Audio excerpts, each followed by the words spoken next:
The Board of Education versus the Board of Incarceration. First of all, we have to define the word education. In the 1968 speech done by H. Rep. Brown called The Politics of Education, he said that black people in America are not educated, but they are trained. The worst thing that it did was to destroy our own independent black institutions. But it also did more harm than good. We know that integration did not help the black community, but segregation certainly doesn't help the black community because we deserve to have freedom.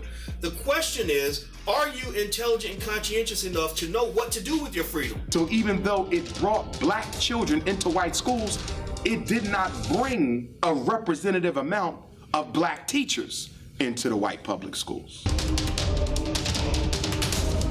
If you don't change the mindset of the teachers, if you don't change the mindset of the system, then Brown versus Board of Education does more harm than good. I would argue that there's no difference between the black codes of Reconstruction and the educational and legal policy of the United States public schools, as well as the criminal and justice system. I believe that the Brown versus Board of Education, as well as the civil rights movement's push for racial equality is essential.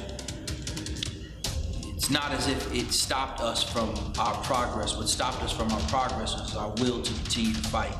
Some people got comfortable, and as a result of that comfort, they have not fought on. We sometimes are fooled into mistaking education from indoctrination, not realizing that sometimes when I quote unquote educate you, I'm not really educating you as much as I am assimilating you.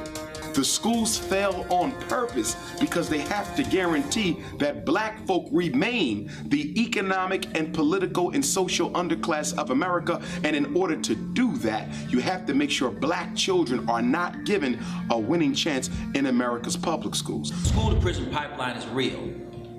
What it is it's a set of circumstances that are consistent across communities where from the time a child enters a school who's of color, his behaviors are criminalized. So it's made to believe that when he's done something, he needs to be suspended or expelled for it, whereas children who are white or Asian could do those very same things and are given alternative punishments. We do live in a society and in a system that believes that those black and brown kids, particularly poor black and brown kids, just aren't as worthy as those pretty little white kids out in the suburbs. That's the underlying philosophy that leads to this economic disparity, which I don't know if that's ever going to change because the government does not like you. It does not feel any remorse for what it's done to black men and women over the last 400 years. They won't even apologize for slavery.